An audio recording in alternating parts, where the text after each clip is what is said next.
રણમાં પાણી માટે ધરતીપુત્રો આકરા પાણી આવ્યા છે। નર્મદાનું પાણી મેળવવા ખેડૂતોએ મહાસભા યોજી। કિસાન સંઘની આગેવાનીમાં કચ્છ ભુજમાં સભાનું આયોજન કરવામાં આવ્યું। ભુજના 10 સિટી ગ્રાઉન્ડ ખાતે હજારો ખેડૂતો એકઠા થયા અને ખેડૂતો દ્વારા માંગ કરવામાં આવી રહી છે કે કચ્છમાં નર્મદા લાવો। ભારતીય કિસાન સંઘ દ્વારા આજે ભુજ ખાતે ધરણા પ્રદર્શન કરવામાં આવ્યા હતા। ત્યારે અહીંના જે સ્થાનિક જે ખેડૂતો છે તેમની સાથે વાત કરશું। ખાસ કરીને આજે આજનો જે ધરણાનો કાર્યક્રમ હતો, શું કહેશો? ખાસ બસ ધરણાના કાર્યક્રમમાં એક જ વાત કરવાની છે કે અમારે જે દુધઈ સબરાજ કેનાલ જેમ દિયા દિવસ ઘસાતી જાય છે, જે એની સરકારની નિયમો તો એ મુજબ ટૂંકી કરતા જાય છે, એ નિયમ મુજબ પૂરી કરવામાં આવે એવી અમારી માંગણી છે। અનેક ખેડૂત આગેવાન છે તેમની સાથે પણ વાત કરશો। અવારનવાર રજૂઆતો કરવી પડે છે, તેમ છતાં પણ ધ્યાન નથી દોરવામાં આવતું। ભારતીય કિસાન સંઘ કચ્છ જિલ્લા દ્વારા આથી ઘણા સમય પહેલા પણ નર્મદાના પાણી કચ્છના તમામ ખેડૂત સુધી, છેવાડાના ગામ સુધી પહોંચે એના માટે હંમેશા જ્યારે લડત કરતા જ્યારે પરિણામ ના આવ્યું ત્યારે આજ રોજ 9 તારીખના કચ્છ જિલ્લા કલેક્ટરશ્રીને આવેદનપત્ર આપી અને અલ્ટિમેટમ આપેલું અને આજે જંગી સભા સાથે એક જંગી રેલીનું જ્યારે આયોજન કરવામાં આવ્યું ત્યારે આખા કચ્છમાંથી છેક છેવાડાના ગામ સુધી એક ખેડૂત જ્યારે આવ્યો છે ત્યારે આવનારા સમયમાં આ જે પ્રશ્ન છે એ પ્રશ્નને સોલ્યુશન કરી અને સરકાર પાસેથી છીનવી લેવાની જે નેમ છે એ અમારા પ્રશ્ન માટે હંમેશા લડતા રહી અને સફળતા મેળવશું અને નર્મદાનું પાણી કચ્છના ખેડૂતના છેવાડા સુધી પહોંચે એના માટે લડી લેવાના નેમમાં છીએ। અનેક પ્રશ્ન પણ છે કે ગૌચર જમીનો ઉપર કબજો થાય છે, શું કહેશો? ગૌચર જમીનોનો એક ઇસ્યુ એવો છે કે પ્રાઇવેટ કંપનીઓ ગમે તે માંગણી કરે એને ગૌચર ફોરેસ્ટની અનામત જમીનમાંથી પણ આપી દેતા વાર નથી લાગતી અને ગૌચર માટે જે ખેડૂતોને ગૌચરમાંથી 2 ગુઠા બોર માટે મંજૂર કરવા હોય તો પણ અપાતું નથી અને મોટી કંપનીઓ બારાબારથી એક્વાયર કરી ગૌચરના 7/12માંથી નામ ફેરવી અને ટાવર્સ પૈકી ચડાવી અને લોકો એ મંજૂર કરી જાય છે। એના માટે ગાયોનો જે અધિકાર છે, ગાયોનો ચરવાનો, આપણા પશુધનનો એ બધો અધિકાર છીનવી લે છે। એટલે મોટી કંપનીઓની તરફી ખેંચી અને નાના ખેડૂતો, માલધારીઓને બહુ મોટા પાયે નુકસાન થાય છે। બીજા નંબરમાં જે એક ખાસ અગત્યનો એક કિસ્સો છે, હમણાં અમારે અંજાર તાલુકામાં હતો જમીનમાં પાક વળતર માટેનો જે પાઇપલાઇનની જે સરકારનો જે નિયમ છે જમીન સંપાદન ધારો 2013, એમાં એક મોટામાં મોટો ભૂલ ભરેલી છે જે સરકારને સામે આજે જો મારો અવાજ સાંભળતા હોય તો કેન્દ્ર સરકારશ્રીને પણ કહેવાનું છે કે જે એમાં જમીન સંપાદનનો એક જમીન વપરાશી હકની યોજનામાં એવું છે કે જંત્રીના 10% જ આપવાના। હવે એ જમીનની અંદર ખેડૂત કંઈ કરી શકતો નથી બાંધકામ કરી શકતો, નથી એની અંદર કોઈ બાગાયત કરી શકતો, નથી કોઈ એમાંથી ઉપયોગ કરી શકતો, નથી બાઉન્ડ્રી કરી શકતો। હવે ખેતરની 2 બાજુ હોય તો એની બાઉન્ડ્રી પણ એ નથી કરી શકતો અને માત્ર 10% એ ખરેખર એને પૂરેપૂરું જે જમીન સંપાદનની જે જોગવાઈ છે એમાં ગણવામાં આવે એવી અમારી માંગ છે। અને ખેડૂત મિત્ર છે તેમની સાથે પણ વાત કરશું। ખાસ કરીને અવારનવાર રજૂઆતો કરવી પડે છે, તેમ છતાં પણ તંત્ર ધ્યાન નથી દોરતું। આજે જ્યારે ખેડૂત અહીંયા આવ્યો છે ત્યારે એક ખેડૂત તરીકે વાત કરીએ તો અમે લગભગ ઘણી ફેરા રજૂઆત કરી છે અને ભારતીય કિસાન સંઘ ન્યાય અને નીતિ ઉપર લડતો હોય, કોઈને તકલીફ ન થાય અને રાષ્ટ્રની જે ચિંતા કરતો હોય એવો ભારતીય કિસાન સંઘ છે। તો આજે અમે એવી વાત કરવા માંગીએ કે જ્યારે રાષ્ટ્રનું કામની વાત આવે ત્યારે અમારે ચોબારી ગામમાંથી આજે ભારતીય કિસાન સંઘ ત્યાં કંઈક વાર રજૂઆત કરી છે।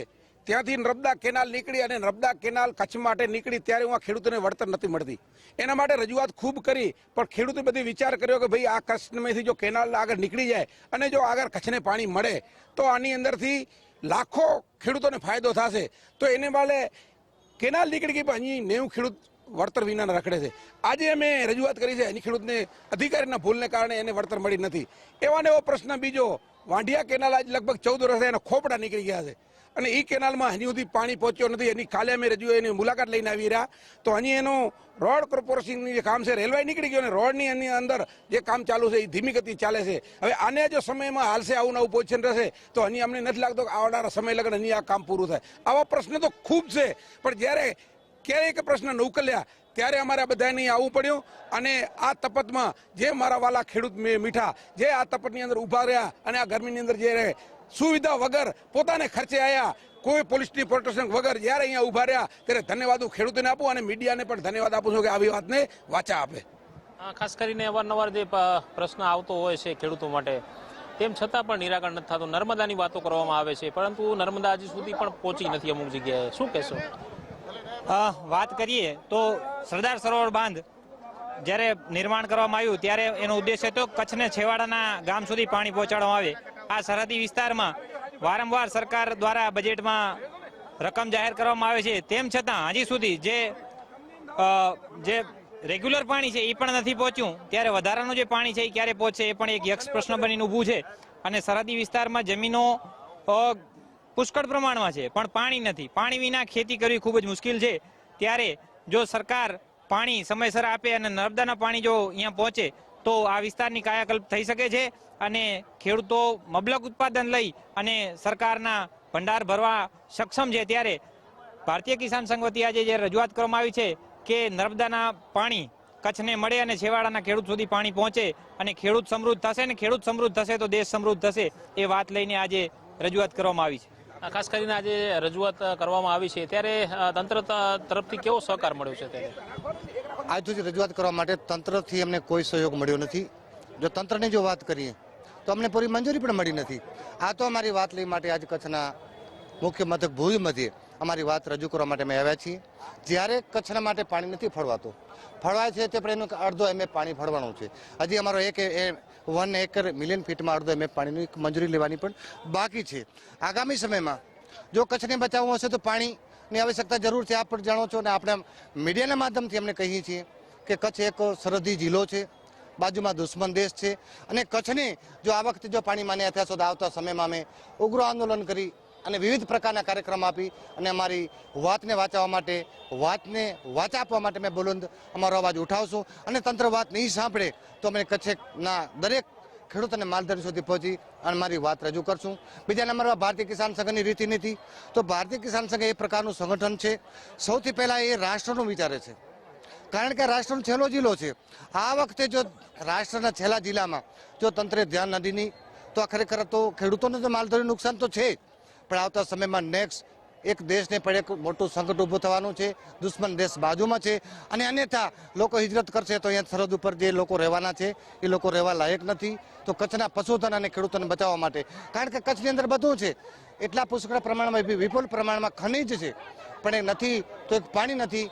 તો નેક્સ્ટ સમયમાં આપના માધ્યમથી અમારી કદાચ વાત પહોંચી હોય ખેડૂતના નાતે તો આપના માધ્યમથી કહું છું કે વહેલી તકે કચ્છને ન્યાય આપવા માટે પાણીની વ્યવસ્થા કરે અને કચ્છને એક ધબકતો જિલ્લો કરવા માટે, કારણ કે ખેડૂતોમાં અત્યારે અમારી પાસે બહુ મહેનતુ ખેડૂત છે કે વિશ્વભરમાં કચ્છના લોકો પ્રસરેલા છે અને કચ્છના લોકોએ એક મોટું કાઠું કાઢ્યું છે.